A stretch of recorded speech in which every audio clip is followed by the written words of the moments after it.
Continuamos entre educación y narcotráfico como si fuera entre Lucas y Juan Mejía. Ay, Entonces, Dios mío. si eso es con la infraestructura, Garrido, ¿qué usted me dice de la formación profesoral, del magisterio? ¿Cómo vamos a cambiar? Es como el caso de Uvieres. Exacto, que es el enfoque. Hablamos del problema del transporte. Y gobiernos van y gobiernos vienen y nadie se atreve a hablar con los dueños del transporte urbano. Nadie. Mira, entonces, ¿quién se atreve a decirle a los grupos de maestros y maestras, mire, ustedes están partidizados más que politizados, ustedes tienen que renovarse de una manera que casi tendrían que volver a la primaria? ¿Quién se atreve, Fabio? Bueno, mira, yo te voy a responder esa pregunta, pero antes de responderte esa pregunta te voy a decir lo siguiente. Educación son 4 patas en una mesa.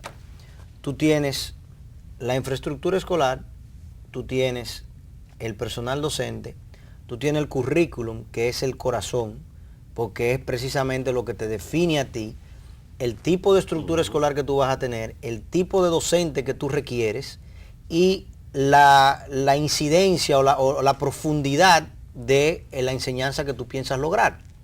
Y tú tienes la comunidad de padres y la comunidad de alumnos.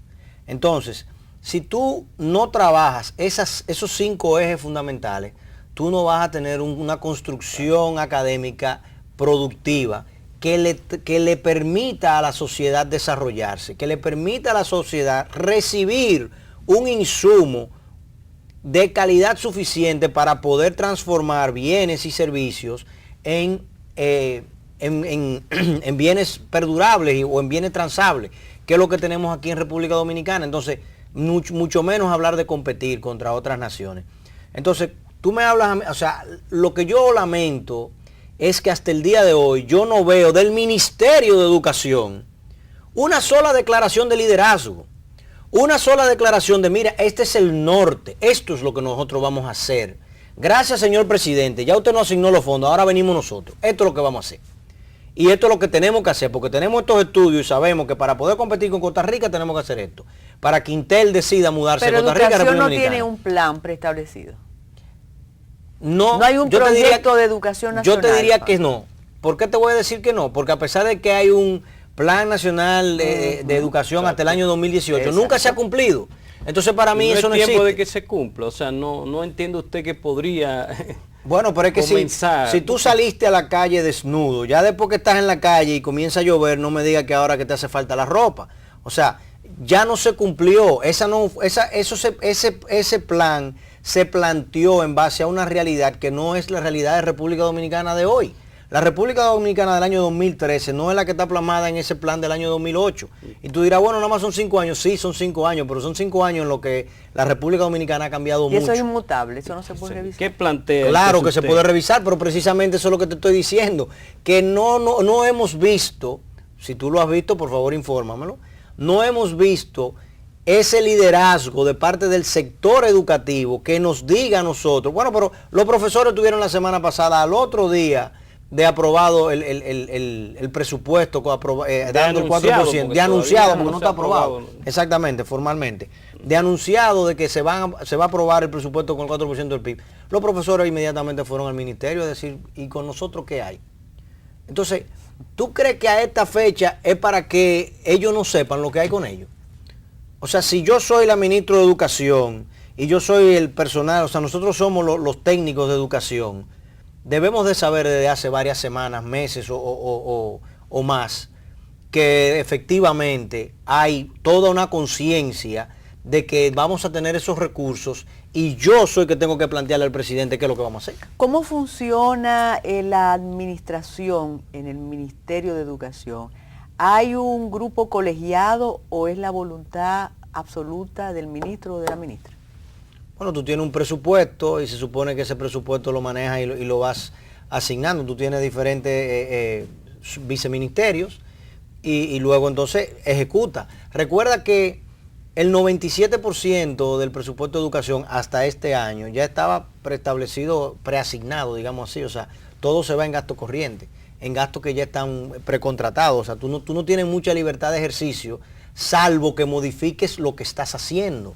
O sea, si tú modificas lo que estás haciendo, si tú en vez de tener 8 escuelitas de 2 aulas, tú me llevas y me lo pones en una sola escuela de 24, y me mueve a los alumnos, tú vas a poder salir de muchos profesores que no son tan buenos, tener 8 profesores buenos y entonces poder tener una escuela de calidad. Y vas a gastar menos y vas a lograr más. Pero eso implica necesariamente cambiar lo que tenemos. Y lo que casi nunca vemos en el Ministerio de Educación, por el compromiso político que tiene el Ministerio de Educación, es el deseo de cambiar. Porque pero le conviene. ¿Está hablando el político o el técnico ahora mismo? No, estoy hablando yo, ponme el dominicano. No, porque es que me parece que de acuerdo a lo sí, y además yo no creo en eso de Clark Kent y Superman. Dije, ahora te habla como Lili y después el presidente. Pero es que como tú me estás hablando, yo puedo pensar que es antes de los cambios que han ocurrido aquí a partir de mayo y que va a seguir siendo todo igual. Y ya hay una diferencia en cuanto a erogación y a inclusión del 4% del cumplimiento de la ley. Pero como tú lo planteas, a mí me atemoriza, porque entonces nada va a cambiar en educación. Yo no te digo que nada va a cambiar. Mira, lo que hay una realidad que es fundamental. Si la gente está esperando ver un cambio a septiembre del año que viene, no lo va a ver. No, además el cambio en educación es 10 años. Exacto, eso es lo primero. Sí. O sea, hay que tener la paciencia de Job para entender los procesos en educación. Pero se tienen que dar pasos. Pero se tienen que dar pasos con un liderazgo claro que sea a través de una renovación consensuada, o sea, de un trabajo donde, oye, nos pusimos de acuerdo y renovamos el currículum y vimos. Y dijimos, mira, queremos más horas de ciencia exacta, queremos más horas de matemática. Pero quizás están en eso, señor Garrido. Bueno, pero no quizás, pero no, perfecto, yo no he dicho que yo lo sé todo. Yo he dicho que yo no lo sé y que aparentemente los medios de comunicación tampoco, usted que está muy enterado siempre de todo, hasta de lo que dicen gente que no deberían estar hablando, tampoco lo ha leído. Y que se debe estar leyendo. Ni leyendo, mucho menos. No lo ha leído, entonces digo yo, bueno, pero ¿quién lo ha leído? O sea, sabemos que se van a asignar esos fondos, pero no vemos un liderazgo claro y firme de parte de educación para transformar o optimizar y agradecer, digamos, el uso de esos recursos. Pauli, a veces es bueno repetir algo que tanto tú como otras personas dedicadas a la educación privada le preguntamos. ¿Qué tan separado del Ministerio de Educación o qué tan independiente del Ministerio de Educación son los colegios privados de la República Dominicana? Yo te diría que no lo suficiente. Que deberíamos tener una regulación más diáfana y deberíamos tener niveles de demarcación de cualidades mejores, pero eso implicaría necesariamente una visión introspectiva por parte del ministerio y una calificación distinta. Es decir, los alemanes, por ejemplo, cuando tú tienes 12 años te califican y te dicen, no, mira, Carmen, tú no puedes estudiar en la universidad, tú vas para la escuela técnica. Y tú vas para la escuela técnica en estos rangos de estudios vocacionales. Pero la escuela técnica alemana es mejor que cualquier bachillerato en el mundo, la escuela técnica. Entonces solamente a la universidad acceden los que tienen el potencial de convertirse en maestros, convertirse en professors o convertirse en grandes investigadores. No significa que tú siendo técnico no puedas convertirte en investigador, pero esa es la realidad, por las cualidades tuyas. Porque hay regulación, aquí le tenemos mucho miedo a la regulación. Pero aquí no se regula y aquí le dicen que es autoritarismo. Y aquí no se califica. Entonces, el bachiller de un buen colegio privado es el mismo bachiller de un muy mal colegio privado o de un muy mal liceo público. Entonces al final tú tienes un diploma que no te da mucha validez y que hace que el empuje hacia la mejoría muchas veces no exista. Nosotros necesitamos crear mecanismos que hagan que la gente quiera ser mejor.